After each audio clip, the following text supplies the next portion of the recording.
Okay, good evening, Ma. Welcome to today's session. I'll be turning off my video, sorry, on and off intermittently due to the quality of mobile network. So I'll be proceeding to share my screen very shortly.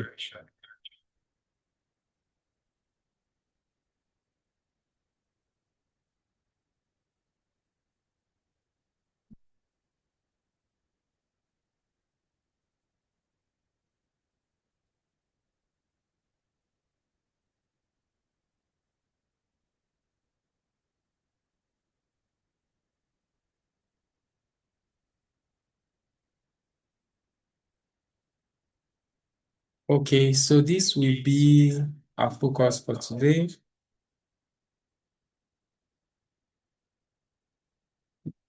From the notice that was circulated, today's meeting, our focus will be on looking at the synergy between AI and HI collaboration, not competition. Okay, so very quickly, we move to the next slide.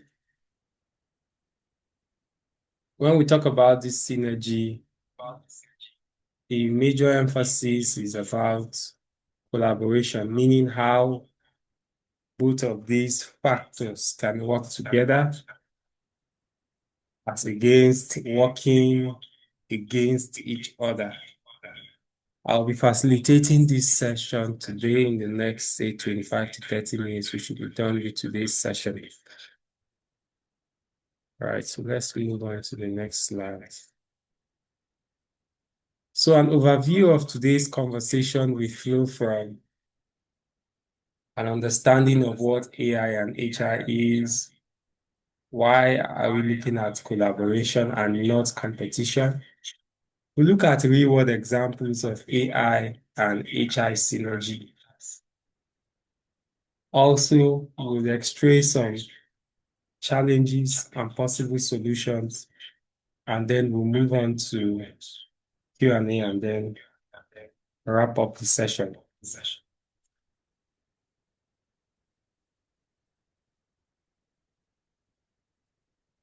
So why does this topic matter today? Well, it's because it's a digital world. Technology has been entrenched in almost every aspect of human endeavor, from education to finance to business to healthcare to sports. Almost in every sector today, you see technology at play. Just today's, what we are having today as an online session, traditionally 30, 40 years before now, this kind of time would need to be had in a hall, like in a physical location. But because of technology, of course, you now have platforms that foster or that enable remote meetings. So anybody from their locations can connect to the link and then the meeting goes on. So this topic matters because technology has come to stay. Technology can no longer be ignored if optimal productivity, if maximum output is the goal. Okay, so a question here is, what tasks would you delegate to AI today? So I'd like you to just go to the chat box and type in your response. What tasks would you delegate to AI today?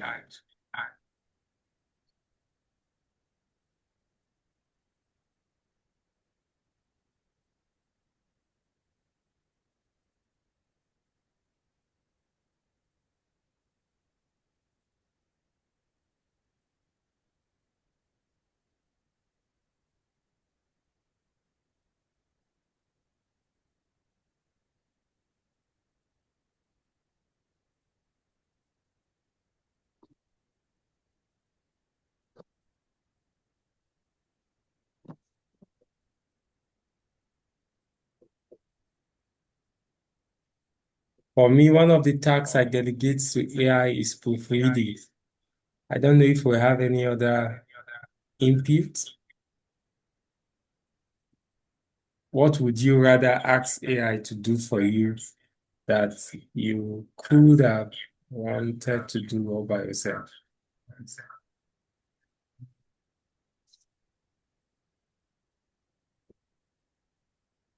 Okay, while we wait for that response, for want of time, we'll move over to the next slide. Now, this is a quick question about artificial intelligence. What's your current view on AI in your work? Maybe your work, your business. A, it threatens my role. B, it helps me work smarter. C, I don't know yet. So you can also leave your answer in the chat box.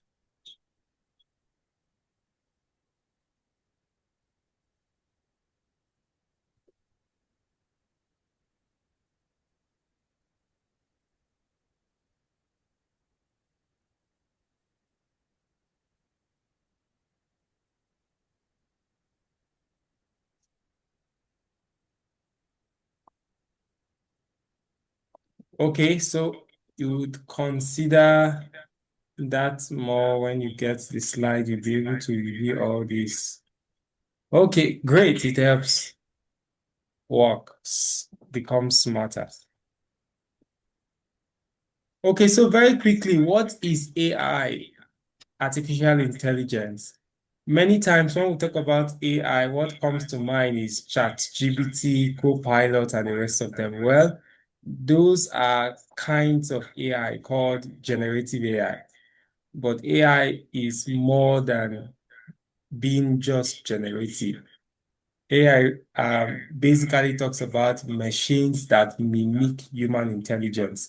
So what a human being could have done, we are simply saying, let a machine rather do it, either for the sake of wanting to save time, wanting to save other kind of resources. So for example, a few days back, I needed to follow up with an account opening process with FCMB. I did not need to go to the banking hall because I didn't have that luxury of time. So all I had to do was to search for the FCMB. Okay, I think I even have it saved on my number since I already have a personal account. This is a corporate account that wants to be opened. And I had to send a message on WhatsApp. Now, sending a message on WhatsApp, a human being normally would respond to me. If I decide to send a chat to a friend, the person will respond. But this time, a bot responds to me with a list of options on what would you want us to help you do today. The bot can even say, "Good morning, Nathaniel." Why? Because if my number is saved on the bank's database, the bot can pick my name and give me like a welcome message. So that's an example of a machine doing what a human being could have done. So it is artificial in the sense that it is not a human being that is doing it. Just like this meeting that we are having, Zoom can take the minutes of the meeting. You could have delegated someone to say, take the minutes of this meeting. But Zoom has an ability to now take the minutes, and that is artificial. It is mimicking, it is doing what a human being could have done. And part of the advantages is that there is speed, you are able to do so much within a short time, and then data can be processed at a faster rate. So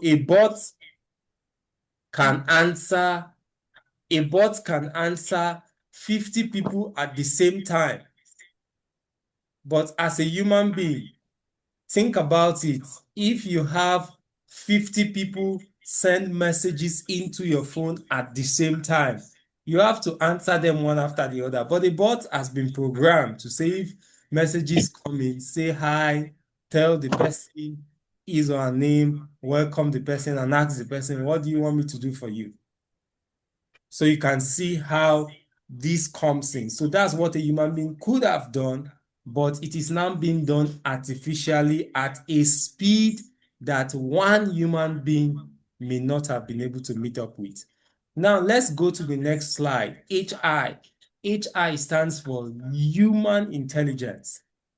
Now, the distinctive features of human intelligence is that there is emotion.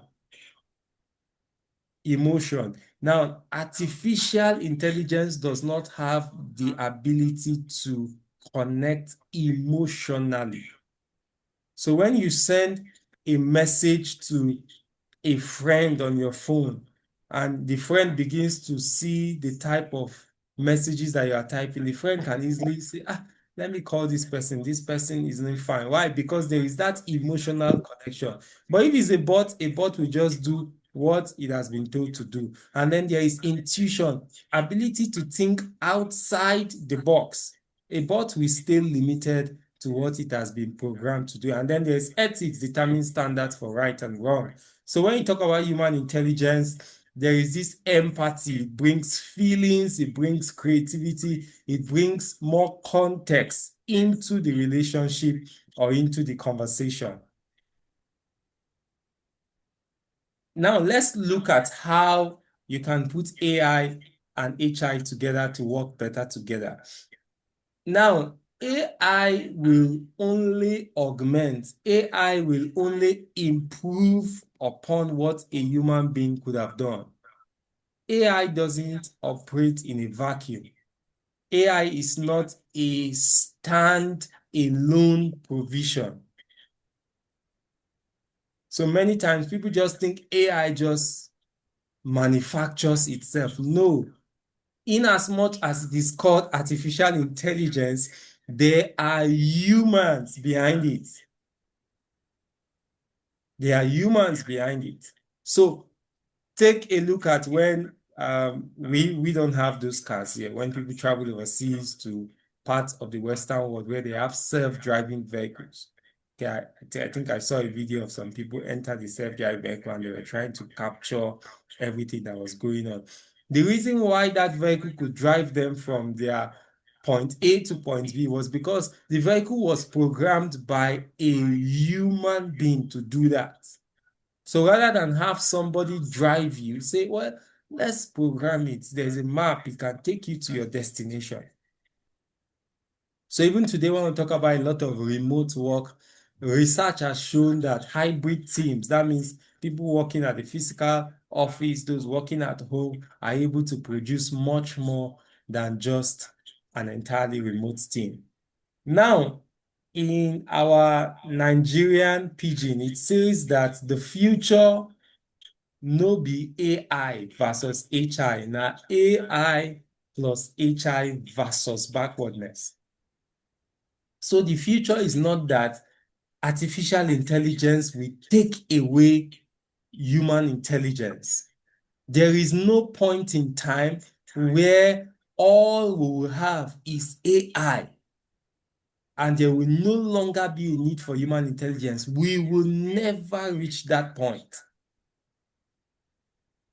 So there's a myth today that everything na AI, everything na AI. Yes, AI is becoming more entrenched in our daily living, in business, in education, in healthcare, in finance, in everything. But we must note that there will not come a time where there will not be human intelligence again. Why? Because human intelligence is needed to drive artificial intelligence. So our focus should be how can human and artificial intelligence be harnessed? Because if anyone doesn't want to leverage upon artificial intelligence, there's a tendency that you'll be left behind. All right, now let's look at this data report. According to the World Economic Forum, by 2025, which is this year, 85 million jobs may be displaced by AI, but 97 million new roles may emerge that are more adapted to the new division of labor between human machines and algorithms. Now, you know humans, you know machines. The device that you are using to connect to this online conversation we are having is a machine. Now, algorithms just refer to instructions that have been given to a machine on what and what to do. So you can say this device, if somebody opens the door, say you are welcome, say what do you want us to do for you. So that's algorithms. It's like having to set the stage on step-by-step procedure that the machine is supposed to follow. So you find it everywhere today, even on our mobile devices. You have a lot of algorithms on your mobile device. That's why when you press contact on your mobile device, the next thing that will open is the list of your numbers. That's an algorithm. The system was set in a way that once you engage a particular icon on your mobile device, if you engage Zoom is going to open. That's an algorithm. It has been set that way. In as much as a lot of jobs are being displaced by artificial intelligence, much more are being created by artificial intelligence. So the fear is not to be replaced. It should rather be that I want to be prepared to work smarter with artificial intelligence. So if I'm in education, if I'm in healthcare, if I'm doing business, whatever it is, how can I leverage on artificial intelligence to deliver more value in my field? So that should be the focus. Now, let's look at some examples of how artificial intelligence is playing out today. Of course, I've talked about customer service, having to contact my bank. Now, the beauty about artificial intelligence is that if I wake up at 3 a.m. and I need a guide on a routine transaction I'm to carry out on my banking platform, AI can supply me that information. But if it's a human being, may say, we are closed for now, or maybe even the person on night duty has slept off. But if it's a machine, at any time, you would have the response. But now, when it comes to human intelligence is not just going to provide you a response. Human intelligence will handle your emotion. Maybe your mobile device got misplaced and you had to start chatting with someone else's device and wanting to get help on how you can quickly close your bank account details. Or when you walk into a physical branch and you are frustrated and a staff member is able to engage with you, that's human intelligence. AI may not be able to do that because it does not have that emotional connection. So you see that AI and HI has to work together. Another aspect is in healthcare. My boss was telling us recently in a meeting that our eyeballs were replaced, and it was a robot that carried out the operation several years ago in the Western world. Now, that was possible because of artificial intelligence. In fact, we were all looking at our eyes and we couldn't really tell the difference because she had issues of, okay, change your glasses back and forth. You know how glasses can go on. And then the next option was, let's just do a surgery. So they had to replace it with something synthetic. But in as much as there is such sophisticated devices to carry that out, there was still a human being behind to show this kind of compassion. AI may not be able to show that. If a device wants to extract your tooth, the device may just do A, B, C, D that it has been told to do.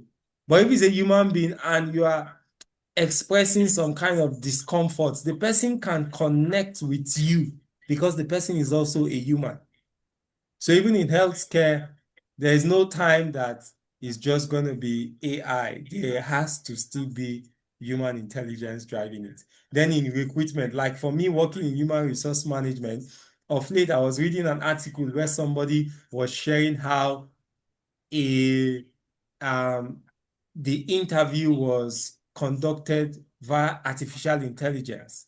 So it was not a physical person speaking to her during the interview. It was an artificial person, let me put it that way. And immediately after the interview, a feedback was sent to her, whether something a human being may not be able to immediately do. But of course, there were some emotional disconnects she experienced during that interview process. The AI would assess based on this question, that question, this question, and that's all. But a human being can go outside that to say, well, I found out something more that can add value to this recruitment process. So even in terms of screening CV, today when people apply for jobs, they think it's a human being that is screening their CV. Most of the time today, no, because of wanting to save time and becoming more efficient. So the HR professional imputes into the system, I want this educational qualification, I want these years of experience, I want this certification, I want this and that. If your CV doesn't meet up to it, it has screened out, it has screened you out. But when a human being looks at it further, a human being is able to bring more hands-on, more engaging thoughts, can even look at cultural fit. Even though this person doesn't meet up to this requirement, does this person have other potentials? Now, what are some challenges when we talk about AI is that there's this fear that people will be displaced from their jobs. And actually, a lot of persons have been displaced, especially, for example, in the field of HR. Companies like Microsoft, Google, and all that have cut down on their human resource staff because a number of repetitive things done in HR, they found out that the machine can handle your leave application. Just apply. It's an automated process. It would calculate the days that you have to spend on leave when you're supposed to come back, send details about your leave allowance and all that. So there's this fear now AI go arrange the table, right? AI can arrange a table, but now humans sabi who supposed to chop the food. So there's still a connection between AI and HR. AI will say, this is the table, but a human being knows who is to eat the food. Then, another challenge is bias and ethical concern in in AI. There can be bias. AI can be unfair. If you type a question on ChatGPT, ChatGPT will tell you, I have the capacity to make mistakes. So you can generate an information about a particular cultural group that is biased. A cultural group can be presented as being unfriendly by AI, whereas that may not be their true situation. Or maybe those are the details it was able to gather from the online sources about people's experience with that cultural group. And then it just presents to you that this cultural group, they are unfair, they are backward and all that. So these are issues around AI. And if it is ethical or not, why do you need to source information from a platform that is not being fair? So there is a great element of bias. If you put some certain kind of names on some generative AI platform, it may be disposed to being favorable, to say favorable things about that names of people from a certain part of the world. And when you put some names of people from another part of the world, it may bring a different kind of output, and that's bias. Now, what's the solution as we begin to round up? Everyone needs to upskill in AI literacy. So there are courses to be taken, Coursera, LinkedIn, there are free courses to be taken to just become more aware of what AI can do and what AI cannot do. Will AI take my job? Am I growing fast enough to work with AI? Then also, we need to design human in the loop system and then involve diverse perspective in AI development. Part of it is in this part of the world. That's why when we put some questions on ChatGPT and other generative AI platforms, we normally have limited response as it relates to our own Nigerian context. So that means more content needs to be generated to reflect the Nigerian context, to reflect the African context, to present it in its proper light.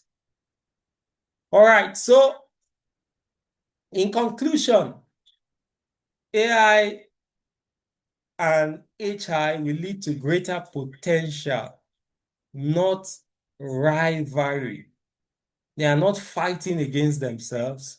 Rather, it is an harnessing. So everyone needs to explore how they can collaborate with artificial intelligence in their field. So there are things I will not do as an HR professional again. Why? Because AI can do it for me faster and better, and I can pay my attention to more strategic things that artificial intelligence cannot do for me. So if I write something and I need to proofread it, one of the fastest way to proofread it is to get it on AI. Today, some organizations subscribe for premium subscription on ChatGPT Copilot so that whatsoever their staff puts on the platform doesn't go out there. Because if it's a free plan, any other person can access your data. But when it's a premium plan, it stays within the organization. And then the next point is to lead the change and not wait for it. We must find out dynamic ways that we can engage with artificial intelligence and not wait for it. Yes, people are beginning to change the doors in their houses to artificial intelligence competence so that when I get to my door should recognize either my fingerprint, just recognize my iris. I can look at my door and let my door open. Those are ways of beginning to change. How can I have better security system using artificial intelligence?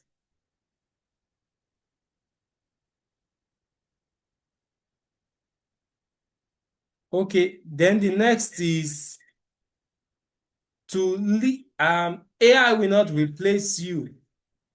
It is a person using AI that will. AI will not replace you. It is the person using AI that will. And that quote was by Gary Kasparov. All right, so these are just some quick questions to test our ability to follow today's session. What does AI bring to the table that AI lacks? What does HI bring to the table that AI lacks? If you followed, you'll be able to respond to this. And then for want of time, I'll just scan through quickly. When we share the slide, you'll be able to go through it. Which of the following is an example of AI plus HI synergy? And then what is the biggest benefit of AI plus HI working together? Okay, so do we have questions or comments? We just have less than 4 minutes to be on this call.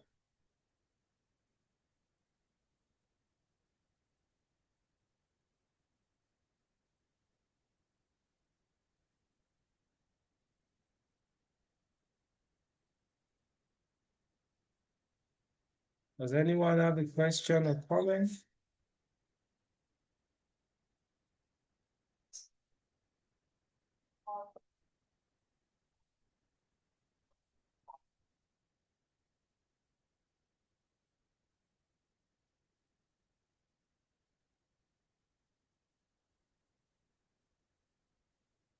Okay, in the absence of any question, I would like to say a very big thank you to you for sparing this time out of your Sunday. I know Sundays can be very, even though it should be like a day for rest, but we could have a lot to also do on Sundays, the first day of the week. Thank you very much.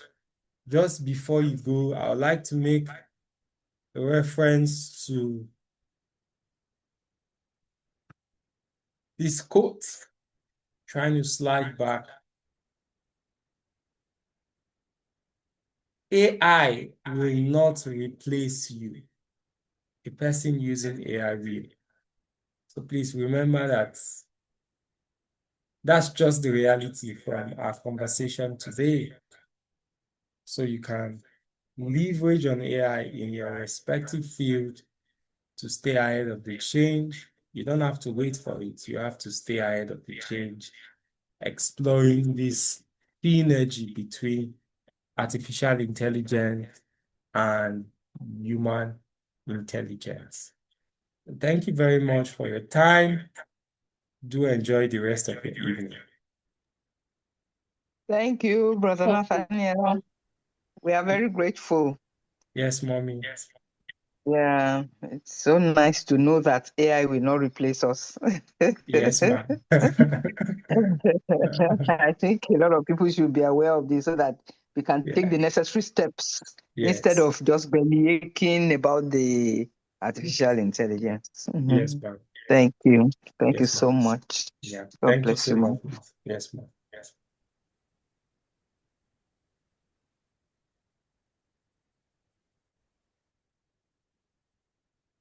Hello, sir.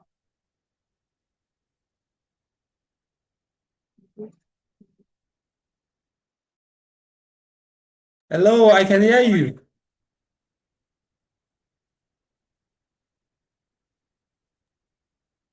Sorry, is the recording going to be available or the slide? This one. Yes, we'll make it available. All right. Thank you so much, sir. All And right, thank you for then. all you do. God bless Yeah. you, sir. You're welcome. Bye for now. Um, Yeah. can I have a nice Yeah. week ahead. Okay, you too.